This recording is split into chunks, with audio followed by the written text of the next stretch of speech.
찬송가 412장 찬양 드림으로 월요 새벽 기도회 하나님께 드리겠습니다.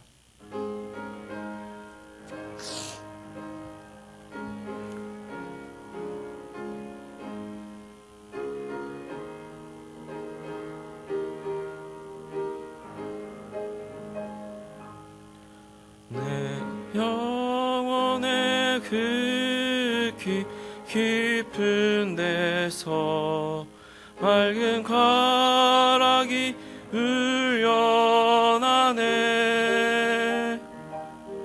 하늘 복조가 언제나 흘러나와 내 영혼을 고이 싸네.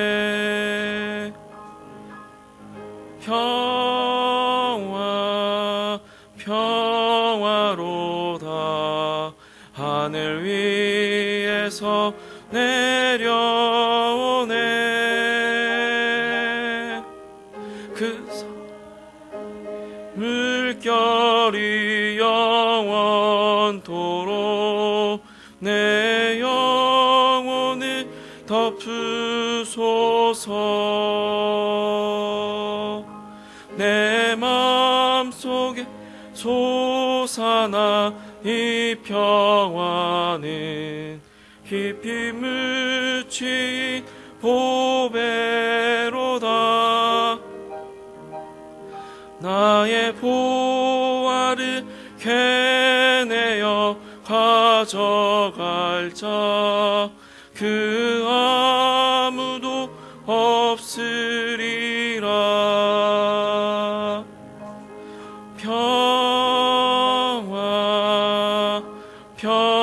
평화로다 하늘 위에서 내려오네. 그 사랑 물결이 영원토록 내 영혼을 덮으소서. 이 땅 위에 험한 길 가는 동안 참된 평화가 어디 있나. 우리 모두 다 예수를 친구 삼아 참 평화를 누리겠네.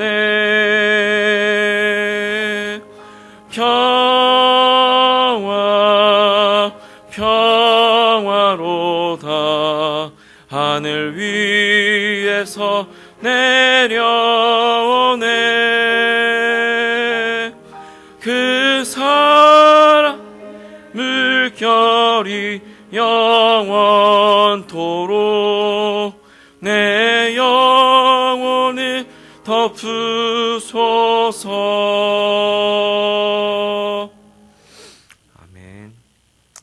예, 저희 함께 말씀 보겠습니다. 열왕기하 18장 1절로 12절의 말씀이고요.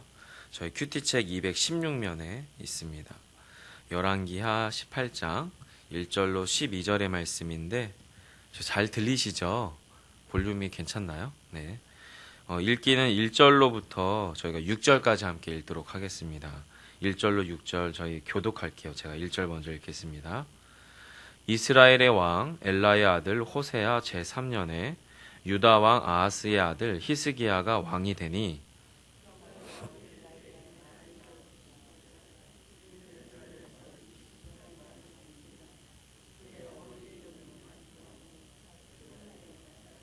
히스기야가 그의 조상 다윗의 모든 행위와 같이 여호와께서 보시기에 정직하게 행하여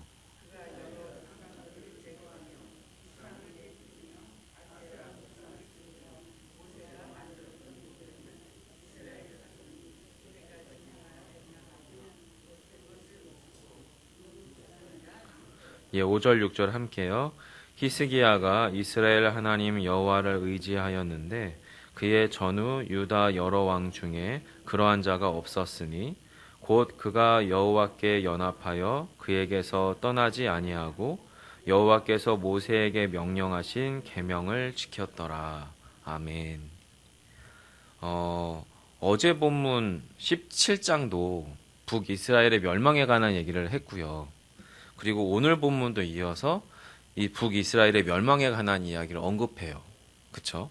근데 17장은 어떻게 보면 역사적 사실에 대해서 북이스라엘의 멸망에 관한 역사적 사실이 더 많이 포함되어 있는 본문이라고 이해하신다면 오늘 읽으신 본문은 같은 북이스라엘의 멸망에 관한 이야기가 저희가 읽진 않았지만 9절부터 12절에 등장하거든요.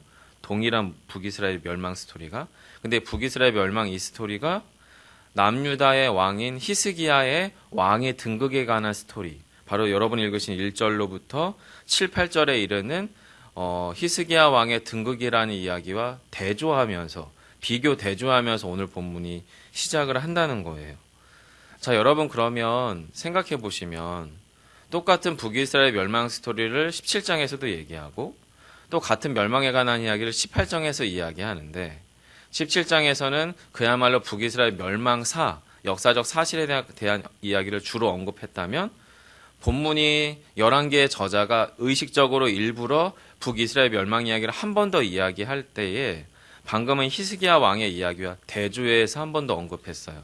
그럼 여러분 17장과 18장이 같은 북이스라엘의 멸망에 관한 이야기를 하지만 같은 이야기를 하고 있는 게 아니라고 하는 걸 우리가 좀 이해하고 읽으실 필요가 있을 것 같아요. 즉 북이스라엘의 멸망이라는 소스를 가지고 와서 설명을 하지만 17장에서의 이야기의 의도와 18장에서의 이야기의 의도가 다르다라는 거죠. 그리고 저는 개인적으로 11개의 결론과 같은 모습이 오늘 본문이라고 생각을 해요.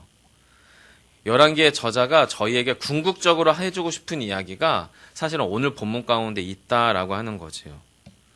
자, 여러분 오늘 제가 여러분과 함께 읽은 1절로부터 6절 사이에서 히스기야 왕의 통치의 팩트, 영적인 특징이 무엇인지 사실 오늘 본문이 이야기를 하고 있거든요. 1절, 2절은 역사적 사실이에요. 그냥 그의 이름이 등장을 하고 그가 몇 살의 왕이 됐고 그의 어머니가 누구다라고 하는 게 1절, 2절의 역사적 사실인 거죠. 이건 바뀌지 않아요. 그냥 정보에 불과합니다. 자, 그런데 이런 정보가 끝나고 나서 히스기야 왕의 통치 이야기를 이야기할 때에 여러분 열왕기서도 그렇고 역대상하도 그렇고 역사서이긴 하지만 여기서 말하는 역사서라고 하는 것이 몇 년도에 누가 왕이 됐고 그것이 주된 포커스가 아닙니다. 성경의 역사서라고 하는 것은 결국엔 하나님의 통치가 이스라엘 가운데 어떻게 이루어졌는지, 하나님의 구원 이야기가 어떻게 이루어졌는지가 주된 포커스니까 마찬가지로 3절부터 6절에서도 하나님의 합한 자로서의 히스기야가 어떤 영적 통치를 했는지가 사실 본문의 주된 관심사였던 것 같아요. 그래서 여러분 3절 보시면 3절, 4절을 좀 같이 읽어볼까요? 히스기야 왕의 영적 통치가 어떠했는지 3절, 4절 같이 좀 한번 읽어주세요. 시작.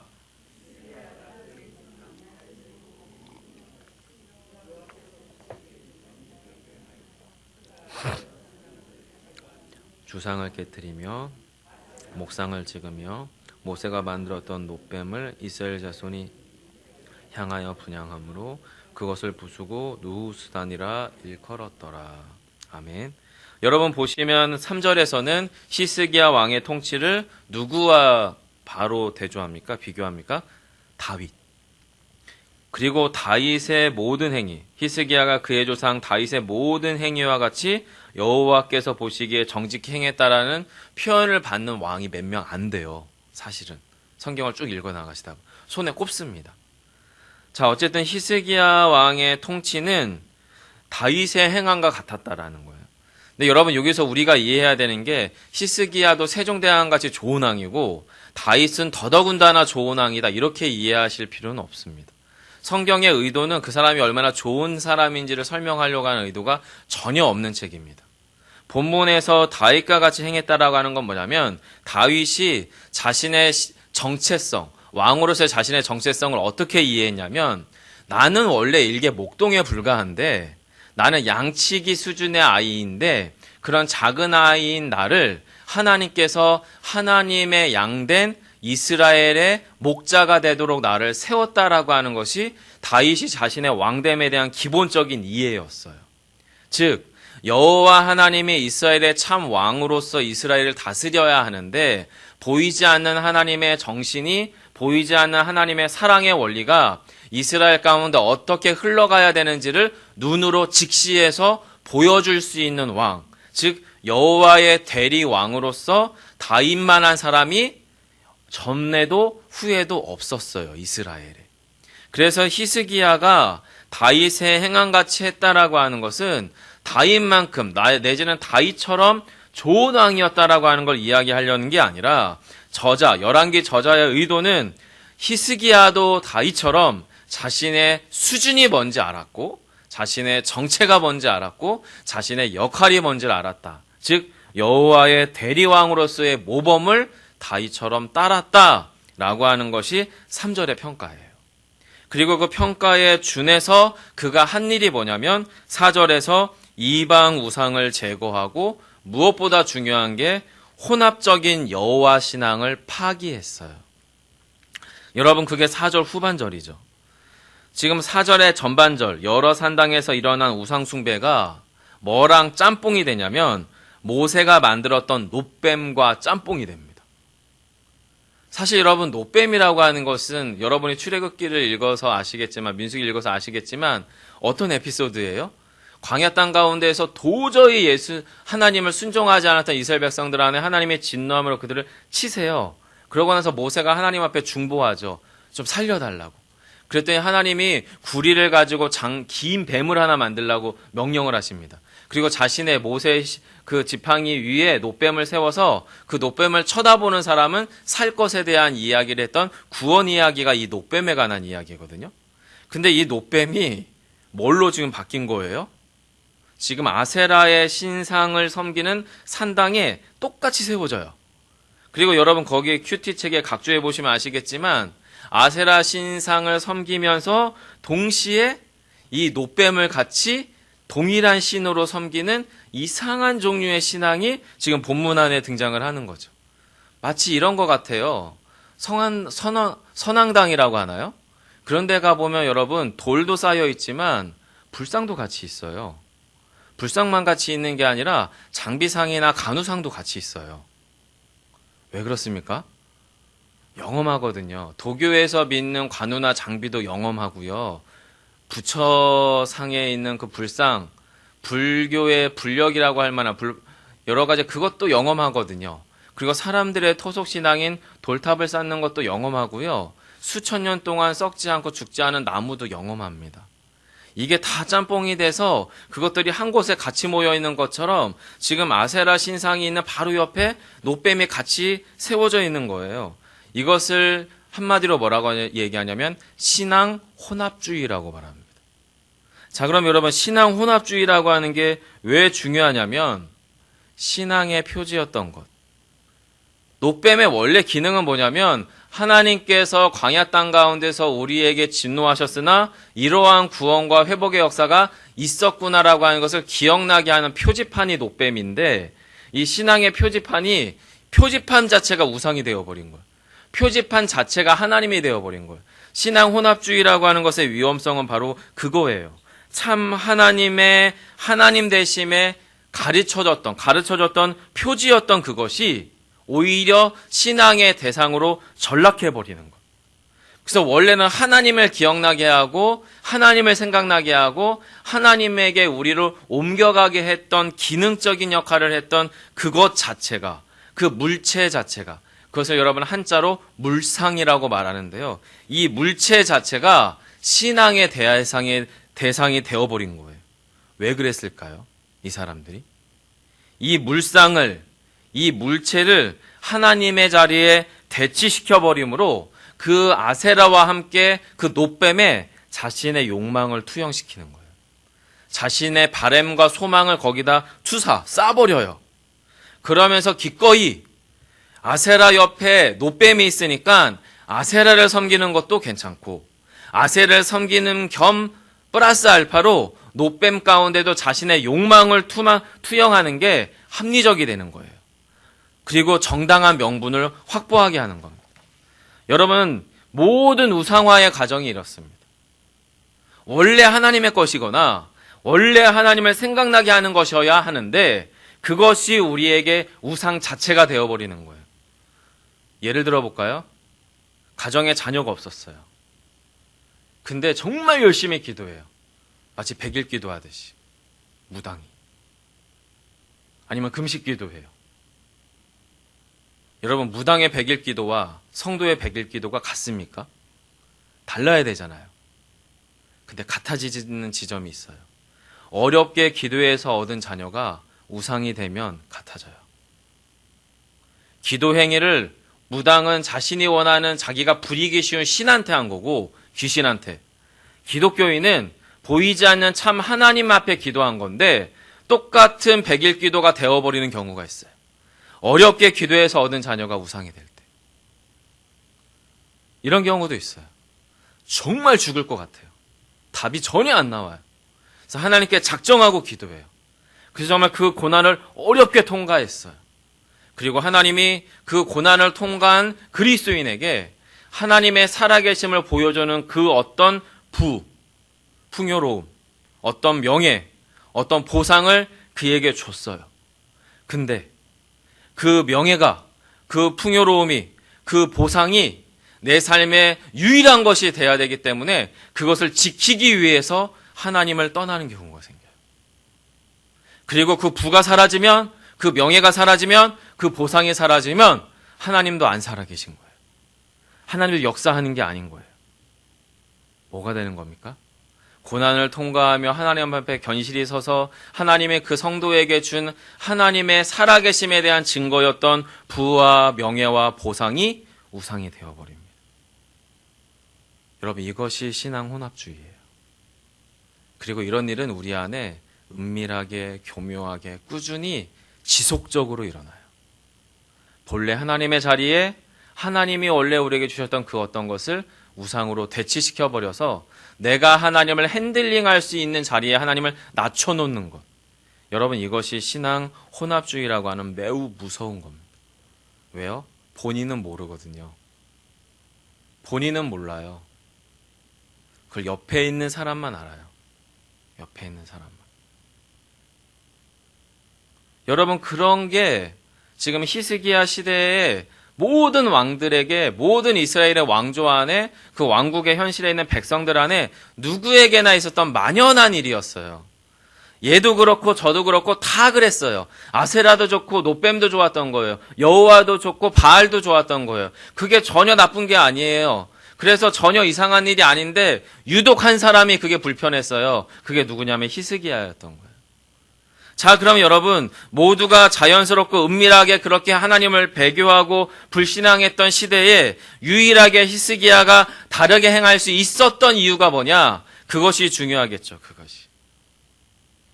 그것이 그를 다윗처럼 행하게 했고, 그것이 그 당시 그렇게 만연했던 우상 숭배의 종교성에서부터 떠날 수 있었던 이유가 무엇이었는지 열왕기 저자가 5절과 6절에 남겨뒀습니다.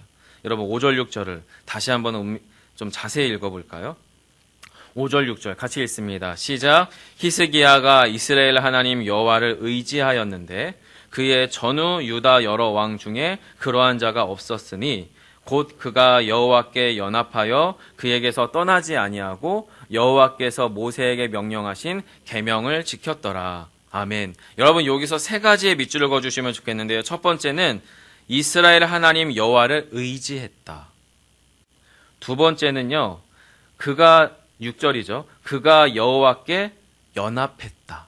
세 번째는요, 뒷부분에 모세에게 명령하신 계명을 지켰다라는 거예요. 히스기야의 그 당시 시대 사람들과의 유일한 차이점은 세 개밖에 없어요. 본문이 언급하는 게. 첫 번째는 여호와를 의지했다. 그리고 여호와께 연합했다. 그다음에 명령하신 계명을 지켰다는 거예요. 자, 근데 여러분, 그것에 단서가 붙잖아요. 5절에 보시면 히스기야가 이스라엘 하나님 여호와를 의지하였는데 그 의지한 것에 대한 평가를 뭐라고 얘기하냐면 저자가 그의 전후 유다 여러 왕 중에 그러한 자가 없었다예요. 왕이 되니까 하나님도 필요 없는 거예요. 왕이 되니까 굳이 여호와께 의지해서 뭔가를 해결할 필요가 없게 돼버린 거예요. 그런데 히스기야만 다윗만 유독 왕임에도 불구하고 모든 의사결정과 모든 상황에 대한 해석과 모든 상황에 대한 행동과 결정과 선택들을 누구에게 의지해요? 여호와께 의지하였다. 그리고 그것을 저자는 뭐라고 얘기하냐면 그런 왕이 없었다. 여러분, 그럼 저희들에게도 동일한 평가가 주어지지 않겠습니까? 저희가 만약에 여호와만 의지한다면 그렇죠. 그리고 여러분 6절에서도 그래요. 그가 여호와께 연합했더니 그 연합에 따른 결과가 뭐냐면 뭐라고 표현됩니까? 그에게서 떠나지 아니하였다. 하나님, 제가 하나님께 떠나지 않도록 해주세요. 제가 하나님의 말씀 앞에 떠나지 않을 수 있도록 해주세요. 여러분, 맞는 기도기도 하지만 틀린 기도이기도 합니다. 여러분, 떠나고 떠나지 않고의 유일한 선택권이 우리한테 있는 게 아닙니다. 뭐가 전제되면 저절로 되는 일이에요? 여호와와 연합되면 떠날 필요가 없습니다. 지금 본문의 포커스는 사람에게 가 있지 않습니다. 히스기야의 영적 상태, 하나님과의 관계성에 가 있습니다. 즉 오늘날 저와 여러분이 하나님을 떠나지 않을 수 있는 유일한 힘, 우리가 하나님의 음성을 지속적으로 들으며 그 말씀 가운데 머물 수 있는 유일한 힘은 우리가 여호와께 연합되어 있느냐 아니냐예요. 그리고 3절, 6절 마지막 부분에 뭐라고 얘기합니까? 모세가 명령하신 계명을 지켰다. 근데 이 명령을 누가 했어요? 여호와께서. 그럼 이것을 더 확장해서 해석하면 여호와께서 우리에게 주신 언약의 원래 정신을 히스기야가 떠나지 않았다라는 거죠. 모세의 율법은 하나님이 주셨으니까 그 모세의 율법의 원래 주인이신 하나님의 정신을 따라 행했고 그 언약의 원래 정신 가운데 떠나지 아니하며 그 언약의 본래 정신을 행했다는 거죠. 그리고 이 모세의 율법을 예수 그리스도가 크게 두 가지로 축약했죠. 하나님을 사랑하고 이웃을 내 몸과 같이 사랑하는 것으로 이 율법을 하나로 아예 짜내셨죠. 엑기스를. 즉 우리에게 무엇을 요청하는 거예요? 하나님이 원하시는 본래 말씀의 원정신, 언약의 원정신을 따를 것을 이야기합니다. 이것이 출발이고 이것의 결과, 이 영적 특징을 기초로 해서 히스기야 통치에 나타난 자연스럽게 그가 의도하고 나타난 결과가 아닌 그렇게 하다 보니까 나타나게 된 역사적 결과가 뭐냐면 그게 여러분 7절 8절입니다. 7절 8절 같이 한 번 더 읽어보겠습니다. 시작. 여호와께서 그와 함께 하심에 그가 어디로 가든지 형통하였더라. 저가 아스로 왕을 배반하고 섬기지 아니하였고 그가 블레셋 사람들을 쳐서 가사와 그 사방에 이르고 망대에서부터 견고한 성까지 이르렀더라. 여러분 이것만 봐도 우리의 눈이 어디에 가냐면 7절 앞부분 그와 함께 하심에 그가 형통했다. 근데 형통의 내용이 뭐냐면 지금 아수르 왕을 배반하고 섬기지 아니하였다. 이건 그냥 넘어가요. 그리고 어디에 많이 가냐면 8절 뒷부분에 그 사방에 이르고 망대에서부터 견고한 성까지 이르렀다에 우리의 눈이 주로 가는데 여러분 두 가지 같이 가야 되지 않겠어요? 왜 굳이 형통하였다는데 아수르 왕을 배반하고 섬기지 않았다는 말을 같이 할까? 이걸 사실 우리가 이해하셔야 돼요. 성경의 이 열왕기 저자의 형통함의 관점이 우리와 다르다는 걸 말씀드리고 싶은 거예요. 그의 형통함의 전제는 뭐냐면 뭐를 전제하는 거예요? 아수르와의 갈등, 아수르와의 대립, 아수르로 인해서 잠재되어 있는 언제든 터질 수 있는 도화성과 같은 위기 상황을 포함해서 저자는 지금 형통하다라고 표현을 하는 거예요. 여러분 근데 이것이 마치 어떤 거냐면 정치 사회적으로 거대한 대국이잖아요. 그 당시 세계 최강대국이거든요. 마치 중국과 미국 사이에 끼어있는 우리나라 같은 상황이에요. 국제 정세상 매우 불리할 수밖에 없는 상황을 포함해서 성경은 히스기야에게 형통하다라고 표현하고 있는 거예요. 자, 그럼 여러분 무엇을 전제하는 거냐면 성경이 말하는 형통함이라고 하는 것은 우리 삶에 언제나 일어날 수 있을 법한 우리가 통제 불가능해 보이는 위기 상황을 포함해서 형통한 거라고 성경은 지금 말하고 있는 겁니다. 이것이 히스기야의 형통함이에요. 그리고 이 형통함은 8절로 이어지죠. 8절에서 여러분 블레셋 지역을 평정했다. 야, 히스기야가 힘이 있네, 군사력이 있네, 싸움을 잘했네, 그리고 이스라엘 주변을 평안케 했네, 그것에 포커스가 가 있는 게 아니에요. 부국강병에 성공했기 때문이 아니라는 거예요. 모든 치안과 안보가 안정되고 국가 영토가 확장되었기 때문에 그가 형통했다고 말하는 게 아니라 히스기야 시대 때는 그 이전 왕이 할 수 없었던 일, 바로 이스라엘의 신앙적 자주성, 여호와 신앙이 훼손되거나 오염되거나 파괴되지 않도록 국가의 영적 정체성을 유지할 수 있도록 블레셋과 구별했다는 거예요. 군사력이 있어서 영토를 확장하고 블레셋의 침범을 막았다는 의미가 아니라 그걸 겉으로는 포함하고 있지만 블레셋과의 갈등 상황과 전투 상황을 넘어선 것이 있지만 궁극적으로 히스기야가 이룬 일은 뭐냐면 이방 신상들, 블레셋의 바알 신앙과 여호와 신앙을 분리했다는 거예요. 열왕기의 저자의 관점은 철저하게 하나님께 가 있습니다. 하나님께. 성도 여러분, 그렇기 때문에 이 본문에서 우리의 승리주의식의 공식이 작동되면 안 돼요. 3절로부터 6절 가운데에서 히스기야가 이렇게 했으니까 하나님이 이처럼 복을 주셨고 이렇게 형통하셨구나, 하게 하셨구나라고 해석하면 안 된다는 거예요. 왜냐하면 아수르에 의해서 다음 본문에서 어떻게 해요? 침공받거든요. 유다의 전쟁이 일어나요. 블레셋과 끊임없는 갈등이 일어나요. 그걸 포함해서 성경은 지금 형통하다고 하는 거예요. 자, 그래서 여러분 본문에서 그럼 성경이 말하는 형통함이라고 하는 게 도대체 뭐냐? 이걸 우리가 좀 더 깊이 이해할 필요가 있는데요. 두 가지 비교가 필요해요. 여러분 앞에서 읽었던 7절과 8절의 히스기야의 형통함이 북이스라엘의 비극과 비교되거든요. 그게 여러분 10절, 11절인데요. 시간 관계상 같이 좀 읽었으면 좋겠는데요. 10절, 11절 같이 읽겠습니다. 시작. 3년 후에 그 성읍이 함락되니 곧 히스기야 왕의 제6년이요 이스라엘 왕 호세아의 제9년에 사마리아가 함락되매 아수르 왕이 이스라엘을 사로잡아 아수르에 이르고 고산 강가에 이르는 할라와 하볼과 메대 사람의 여러 성읍에 두었으니. 여러분, 남유다에서 일어난 일은 여호와 신앙의 순전함을 유지시키기 위해서 하나님이 블레셋과의 경계를 새롭게 하셨고 영토를 확장케 하셨고 블레셋과의 갈등 상황 가운데서 이스라엘을 지키셨어요. 그런데 북이스라엘에서 일어난 일은 뭐냐면 지금 요 호세아 왕 시절에 어떻게 해요? 오히려 아수르가 북이스라엘을 삼켜버렸어요. 그래서 경계가 없어졌어요. 아수르의 속국이 되어버렸어요. 북이스라엘의 모든 도시가 아수르의 또 다른 도시가 되어버렸어요.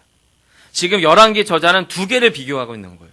남유다의 이스라엘의 신앙이 여호와 신앙이 유지되게 하기 위해서 남유다를 지키시는 여호와 하나님의 손길과 하나님의 눈을 감아버림으로 북이스라엘이 아수르화 되어버리는 현실을 두 가지를 비교하고 있는 거예요. 그리고 이 모든 현실은 우리 성도된 우리의 영적 현실이 될 수 있음을 성경은 저와 여러분 가운데 이야기하고 있는 거죠. 또 한 가지 비교가 있습니다. 그게 앞에서 읽어드렸던 5절과 6절에서의 그 히스기야의 신앙의 순전함과 비교하는 구절이에요. 그게 여러분 12절입니다.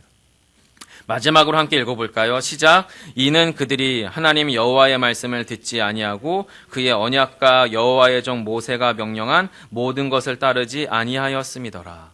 아멘.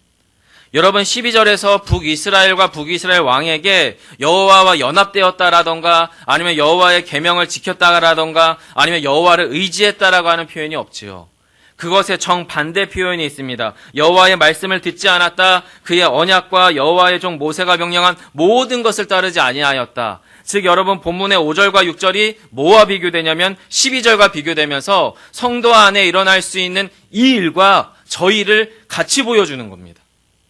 그러면서 우리에게 도전하는 게 뭐냐면 너희가 히스기야와 같은 형통한 자가 되길 원하느냐? 그렇다면 히스기야가 하나님과 어떤 영적 관계 가운데 있었는지를 주목해봐라 라고 열왕기 저자는 우리에게 이야기하고 있는 거죠. 결론을 맺겠습니다. 본문은 여러분 히스기야처럼 하면 복받습니다 라고 하는 걸 말하려는 게 아니라 히스기야의 신앙은 그 당시 최강대국이었던 아수르와 반목하고 아수르와 갈등하더라도 기꺼이 그 공포와 그 고통을 감수하게 하는 수준의 믿음이었던 거예요. 우리의 삶에서 내가 도저히 어떻게 할 수 없는 고난과 고통과 두려움과 공포 상황들이 여러분 가운데 있습니까? 더 예수 잘 믿으라고 하는 사인으로 받으셨으면 좋겠어요. 하나님이 안 계시는 것 같아가 아니라, 그럴 수 있어요. 사람이니까. 그럴 수밖에 없는 상황이 있죠. 하지만 그 상황에서 하나님만이 나의 유일한 도움이실 수밖에 없음을 인정할 수도 있잖아요. 나의 최악의 상황이 하나님 없음에 대한 이유일 수도 있지만 하나님만이 일하셔야 되는 상황일 수도 있다는 거예요. 이것을 믿고 안 믿고는 여러분 큰 차이를 만들어냅니다. 여러분 7절에 그 부분에서 제가 크게 마음에 와닿았던 게 7절 앞부분이죠. 여호와께서 그와 함께 하시매 그가 어디로 가든지 형통하였더라. 여러분 이 묘사가 창세기에 등장하는 누구의 묘사와 되게 유사하죠? 요셉. 요셉도 그래요. 요셉의 최악의 상황.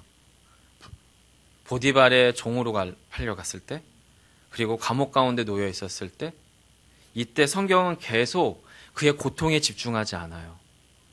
그가 여호와와 함께 하였으므로 형통케 하셨다라고 써놔요. 뭐 어쩌라는 거예요. 똑같이 써놨잖아요. 지금 히스기야에 대해서.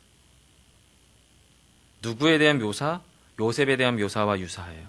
그리고 최종적으로는 하나님의 형통한 자가 된 예수 그리스도와 유사해요.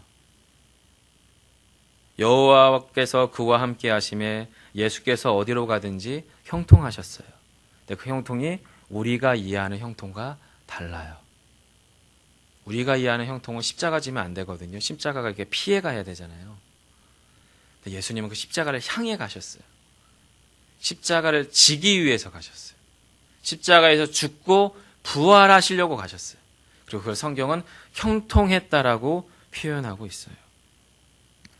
사랑하는 성도 여러분, 히스기야의 형통함, 요셉의 형통함, 예수 그리스도의 형통함이 어떤 의미인지 다시 한번 깊이 묵상해보는 오늘 하루가 되기를 소망합니다. 저는 기본적으로 목사이기 때문에 성도 여러분들의 고난에서 빨리 여러분이 그것들이 지나가기를 기도하고 있습니다. 그건 저의 인간적 마음일 수도 있음을 오늘 성경은 저와 여러분 가운데 말하고 있지요. 우리의 심령 중심으로 다시 한번 진짜 하나님을 다른 하나님과 가짜 하나님으로 대치하는 우리의 신앙의 배교의 조심, 그 은밀함들을 깊이 관찰하시고 다시 한번 오늘의 참 하나님 앞에 우리의 중심을 깊이 둠으로 믿음과 사랑으로 그 주님 앞에 깊이 머무시는 오늘 한날 되시기를 간절히 소망합니다. 기도하겠습니다. 사랑의 주님, 히스기야의 모습이 솔직히 부럽습니다. 뭘 해도 될 것 같습니다. 그리고 굳이 꽃길이 아닌 가시밭길을 걷지 않아도 될 것 같습니다. 하지만 그것은 이미 그가 하나님과 깊이 연합함으로, 그가 이미 하나님과 깊이 머무름으로 그의 삶에 따라온 결과물이었던 것을 기억합니다. 하지만 주님, 저희는 그 결과에 더 마음이 갑니다. 하지만 우리의 영혼 깊숙한 곳으로 성령께서 깨닫게 하심을 따라 우리가 주님과 깊이 연합되어 있다면, 우리가 예수 그리스도를 더 깊이 사랑한다면 우리의 삶의 형편이 공고할지라도, 우리의 삶의 형편이 풍요로울지라도 주님을 사랑하는 것이 전혀 문제가 되지 않음을 깨달을 수 있는 놀라운 믿음의 도약이, 놀라운 사랑에 대한 깊은 도전이 우리 가운데 있게 하여 주옵소서. 그 놀라운 믿음의 은혜가 우리를 오늘도 채워가는 귀한 한날 되게 하시기를 간절히 소망하오며 예수님 이름으로 기도합니다. 아멘. 하늘에 계신 우리 아버지여,